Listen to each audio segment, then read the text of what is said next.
Okay, I'm going to read Augustine's book, The City of God, Chapter 9.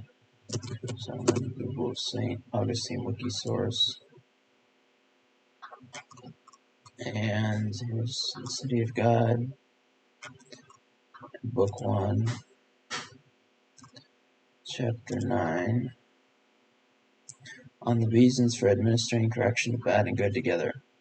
What then have the Christians suffered in that calamitous period which would not profit everyone who duly and faithfully considered the following circumstances? First of all, they must humbly consider those very sins which have provoked God to fill the world with such terrible disasters, for although they be far from the excesses of wicked, immoral, and ungodly men, yet they do not judge themselves so clean removed from all faults as to be too good to suffer for even these temporal ills. For every man, however laudably he lives, yet yields in some points to the lust of the flesh, though he do not fall into gross enormity of wickedness, and abandon viciousness and abominable profanity, and he slips into some sins, either rarely or so much the more frequently as the sins seem of less account. But not to mention this, where can we readily find a man who holds in fit and just estimation those persons, on account of whose revolting pride, luxury, and avarice, and cursed iniquities and impiety, God now smites the earth as his predictions threatened? Where is the man who lives with them, and the style in which it becomes us to live with them? For often we wickedly blind ourselves to the occasions of teaching and admonishing them, sometimes even of reprimanding and chiding them, either because we shrink from the labor or are ashamed to offend them, or because we fear to lose good friendships, lest this should stand in the way of our advancement, or injure us in some worldly manner, which either our covetous disposition desires to obtain, or our weakness shrinks from losing. So although the conduct of wicked men is distasteful to the good, therefore they do not fall with them into that damnation which in the next life awaits such persons, yet because they bear their damnable sins through fear, therefore, even though their own sins be slight and venial, they are justly scourged of the wicked in this world, though in eternity quite escape punishment. Justly, when God afflicts them in common with the wicked, they do find this life better, through love of whose sweetness they decline to be bitter to these sinners. If any one forbears to reprove and find fault with those who are doing wrong, because he seeks a more seasonable opportunity, or because he fears they may be made worse by his rebuke, or that other weak persons may be disheartened from endeavoring to lead a good and pious life, and may be driven from the faith, this man's omission seems to be occasioned not by covetousness, but by a charitable consideration. But what is blameworthy is that they who themselves revolt from the conduct of the wicked and live in quite another fashion, yet spare those faults in other men which they ought to reprehend and wean them from, and spare them because they fear to give offense, lest they should injure their interests in those things which good men may innocently and legitimately use, though they use them more greedily than becomes persons who are strangers in this world, and profess the hope of a heavenly country. For not only the weaker brethren who enjoy married life, and have children or desire to have them, and own houses and establishments, whom the apostle addresses in the churches, warning and instructing them how they should live, with the wives with their husbands, and the husbands with their wives, the children with their parents, and the parents with their children, and servants with their masters, and masters with their slaves. Not only do these weaker brethren gladly obtain and grudgingly lose many earthly and temporal things on account of which they dare not offend men whose polluted and wicked life greatly displeases them, but those also who live at a higher level, who are not entangled in the meshes of married life,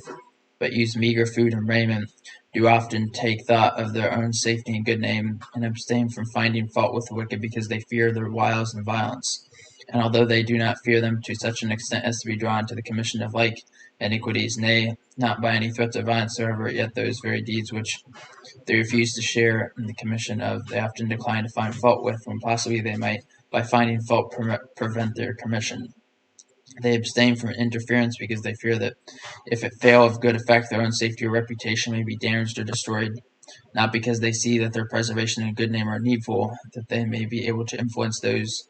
who need their instruction, but rather because they weakly relish the flattery and respect of men, and fear the judgments of the people, and the pain or death of the body. That is to say, their non-intervention is the result of selfishness and not of love. So Augustine is saying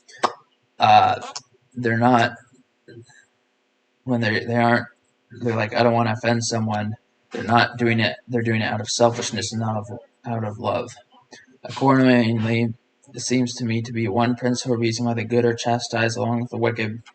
And God is pleased to visit with temporal punishments the profligate mayors of a community. They are punished together not because they have spent an equally corrupt life, but because the good as well as the wicked, though not equally with them, love this present life which they ought to hold at cheap, that the wicked, being admonished and reformed by their example, might lay hold of life eternal. And if they will not be the companions of the good and seeking life everlasting, they should be loved as enemies and be dealt with patiently. For so long as they live, it remains uncertain whether they may not come to a better mind.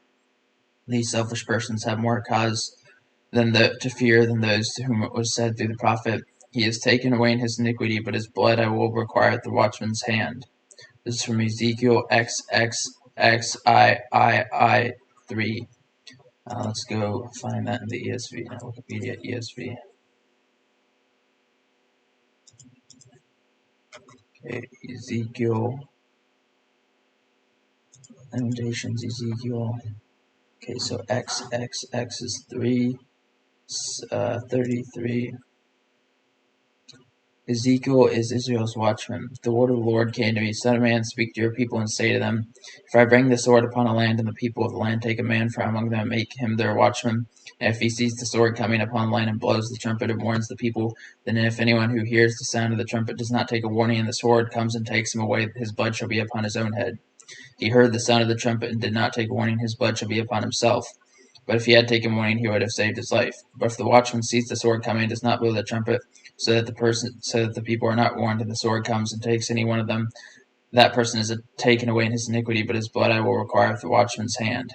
So you, son of man, I have made you a watchman for the house of Israel. Whenever you hear a word from my mouth, you shall give them warning from me. If I say to the wicked, O wicked one, you shall surely die, and do not speak to warn the wicked to turn from his way, that wicked person shall die in his iniquity, but his blood I will require at your hand. But if you warn the wicked to turn from his way, and he does not turn from his way,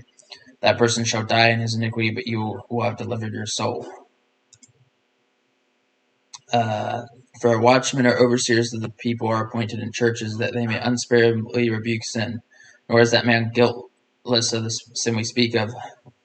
who, though he be not a watchman, yet sees in the conduct of those with whom the relationships of this life bring him into contact many things that should be blamed, and yet overlooks them, fearing to give offense,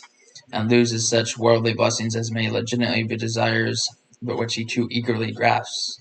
Then lastly, there is another reason why the good are afflicted with temporal calamities, the reason which Job cases exemplifies, that the human spirit may be proved, and that it may be manifested with what fortitude of pious trust, and with how unmercenary love it cleaves to God.